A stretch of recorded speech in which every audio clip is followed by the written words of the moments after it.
Bisa.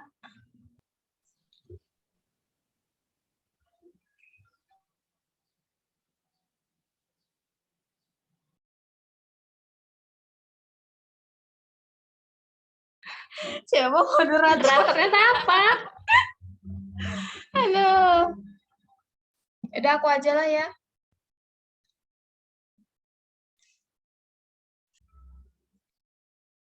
Baiklah, sebelumnya Assalamualaikum warahmatullahi wabarakatuh. Waalaikumsalam warahmatullahi wabarakatuh. Perkenalkan, kami dari kelompok 5 kelas A yang beranggotakan saya sendiri Linawati, Rahmadwi Fadila, dan Sarwinda Tita Kusuma Wardani. Di sini kami akan menjelaskan mengenai konsep habitat dan relung biologi pada bagian B. Materi yang pertama akan disampaikan oleh saya sendiri. Next.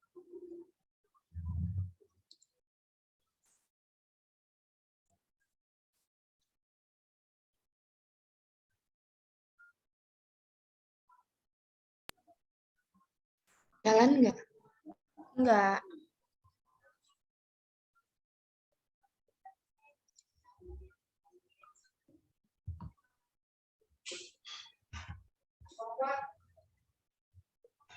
Nah, udah. Yang pertama adalah habitat dan mikrohabitat.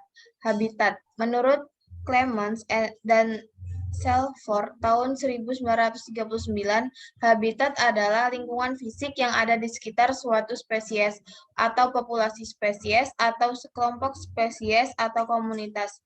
Lebih jauh, istilah habitat juga digunakan untuk berbagai keperluan yang berkaitan dengan lingkungan makhluk hidup.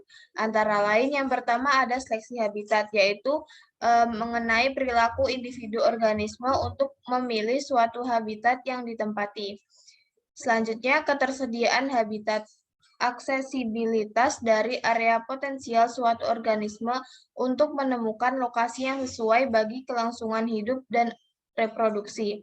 Yang selanjutnya ada kerusakan habitat. Hilangnya atau terdegradasinya area alami untuk hidup suatu individu atau populasi suatu organisme. Yang selanjutnya ada fragmentasi habitat, yaitu suatu perubahan habitat yang menghasilkan pemisahan secara spasial area habitat dari sebelumnya. Next.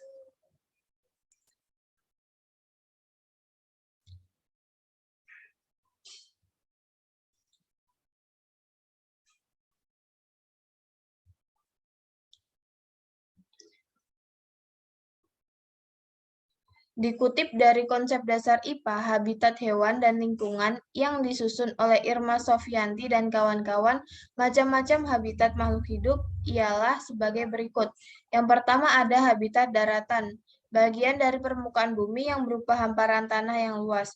Hewan biasanya cenderung bernapas menggunakan paru-paru, sedangkan tumbuhan melakukan fotosintesis. Contoh hewannya adalah ada harimau, singa, gajah, kijang, dan lainnya. Sedangkan tumbuhan adalah pohon jati, pohon kelapa, dan lain-lain. Yang selanjutnya ada habitat perairan, yaitu tempat tinggal makhluk hidup yang berupa perairan. Contohnya adalah tumbuhan yang hidup di air, ada alga, mangrove, teratai air, rumput laut, dan lain-lain.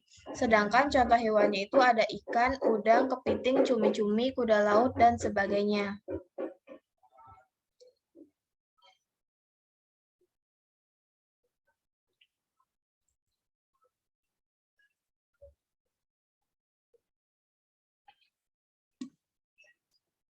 Yang selanjutnya ada mikrohabitat. Mikrohabitat adalah bagian yang sangat khusus dari suatu habitat. Misalnya, burung kolibri akan membangun sarang di bawah rerimbunan cabang agar terlindung dari udara secara langsung. Hal ini terkait dengan suhu mikro atau iklim mikro. Tumbuhan liar merupakan mikrohabitat bagi kelangsungan hidup suatu organisme tertentu.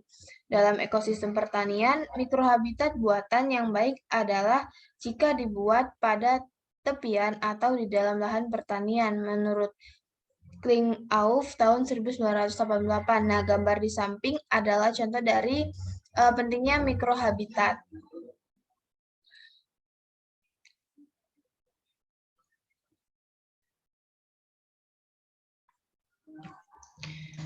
Baik, selanjutnya saya akan menjelaskan mengenai medium substrat. Medium atau substrat ini adalah permukaan di mana sebuah organisme seperti tumbuhan, fungus, dan hewan hidup. Substrat dapat meliputi material biotik, abiotik, dan hewan.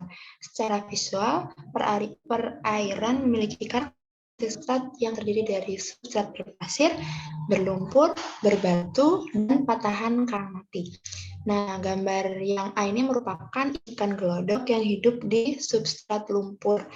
Lalu yang gambar yang kedua, yang B ini merupakan udang pistol atau Alpeidae yang membuat lubang dan tinggal di substrat patahan batu karang.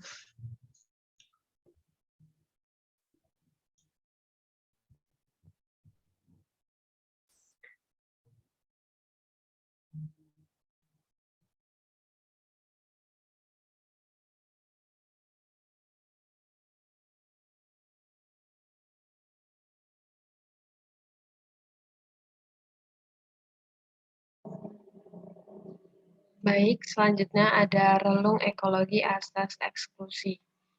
Relung ekologi asas eksklusi ini menyatakan bahwa adanya interaksi persaingan antara dua spesies atau lebih yang memiliki relung ekologi yang sangat mirip. Maka mungkin saja spesies-spesies tersebut tidak berkonsistensi dalam habitat yang sama secara terus-menerus. Hal ini menunjukkan bahwa suatu relung ekologi tidak dapat ditempati secara terus-menerus bersamaan dan sempurna oleh populasi stabil lebih dari satu spesies.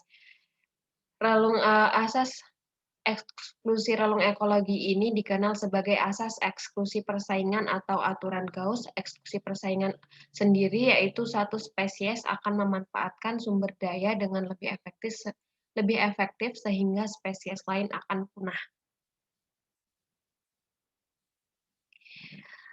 Pada tahun 1930-an, George Gauss melakukan serangkaian studi empiris tentang dinamika populasi paramesia dalam kompetisi atau pemangsaan untuk menguji prediksi bersamaan diferensial.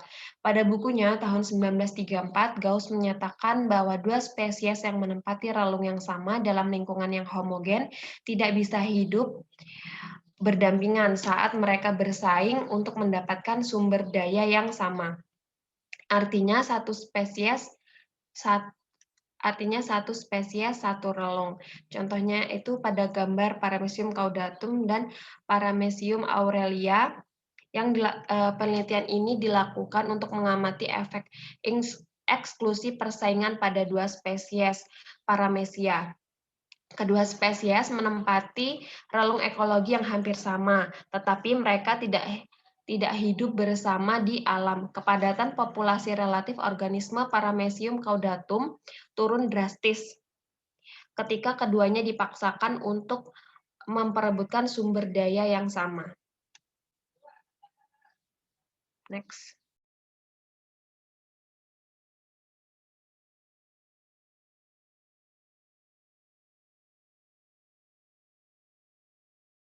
Selanjutnya ada persaingan dan pemisahan relung.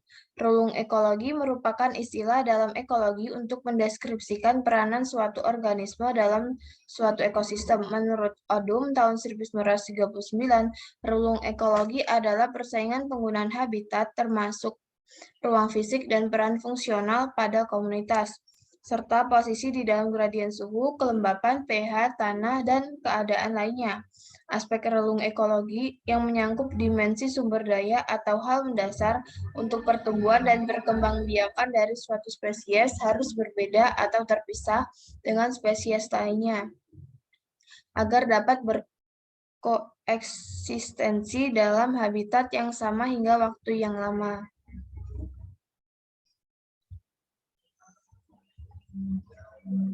Contoh dari kasus pemisahan relung antara berbagai spesies yang berkohabitasi dapat dilihat dari contoh berikut ini.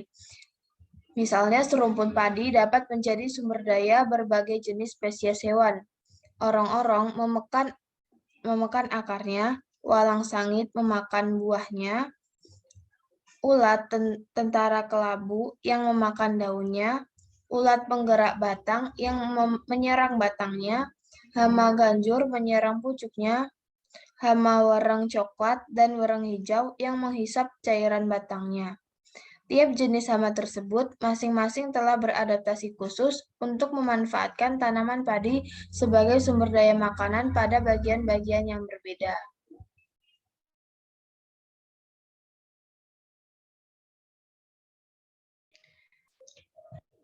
Baik, selanjutnya yaitu ekivalen ekologi. Ekivalensi ekologi atau kesamaan ekologi yang menunjukkan dua atau lebih spesies memiliki relung yang sama, tetapi berada di daerah geografis yang berbeda.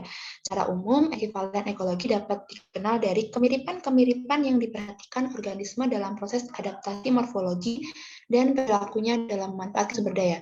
Nah, jenis-jenis hewan yang menempati relung ekologi yang sama atau ekivalen dalam habitat yang serupa di daerah zoogeografi yang berbeda disebut ekivalen ekologi. Nah, berikut ini merupakan contoh dari ekivalen ekologi. Yang pertama ini katak mantela yang merupakan katak endemik dari Kepulauan Madagaskar, di mana memiliki relung yang sama dengan katak dari famili Dendrobatidae yang berasal dari Amerika Tengah dan Selatan. Nah, keduanya ini memiliki kemiripan morfologi seperti ukuran dan morfologi tubuh serta pola tingkah lakunya. Nah, kedua katak ini juga memiliki warna yang mencolok dan menghasilkan racun yang mampu membuat predator takut. Lalu contoh yang kedua ini ada cacing tanah. Nah, cacing tanah ini kan di berbagai negara, misalnya di Indonesia, di Amerika, di Eropa ini banyak ditemukan.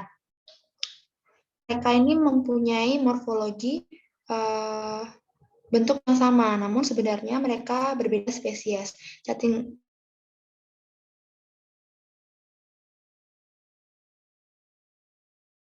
dengan cacing tanah di Amerika atau Lumbricus terrestris.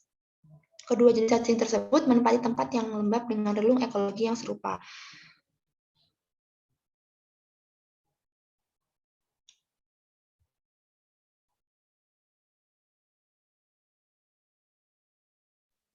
Selanjutnya ada pergeseran ciri. Pergeseran ciri ini ditandai dengan yang pertama, spesies-spesies hewan yang berkerabat dekat, satu marga atau genus, dapat ditemukan pada habitat atau daerah penyebaran yang sama, simpatrik ataupun berbeda alopatrik. Kemudian spesies-spesies hewan yang berkerabat dekat atau kogenerik ditemukan dalam keadaan simpatrik. Seleksi alam akan menghasilkan ciri-ciri tubuh yang semakin mencolok perbedaannya di antara spesies-spesies itu, atau dikatakan mengalami evolusi divergen. Sebaliknya, dalam keadaan alopatrik, seleksi alam akan menghasilkan evolusi konvergen sehingga perbedaan ciri-ciri itu makin kabur. Contoh pergeseran ciri ini terjadi pada dua spesies burung dari genus yakni Citatepronota dan Citanemeyer. Dalam keadaan alopatrik, penampilannya sangat mirip satu dengan yang lainnya, sehingga hampir tidak dapat dibedakan. Sebaliknya, dalam keadaan simpantrik, mudah sekali mengenali bagian kepala di atas mata itu. Perbedaan panjang paruh juga menunjukkan kemungkinan perbedaan jenis dan ukuran makanan, sehingga mengurangi peluang persaingan. Perbedaan pita gelap di kepala juga mempunyai peranan penting dalam pengenalan sesama jenisnya secara visual. Baik, terima kasih. Saya kembalikan ke moderator. Baiklah, mungkin cukup presentasi kita pada pagi hari ini. Mohon maaf bila ada kesalahan. Kami akhiri. Wassalamualaikum warahmatullahi wabarakatuh.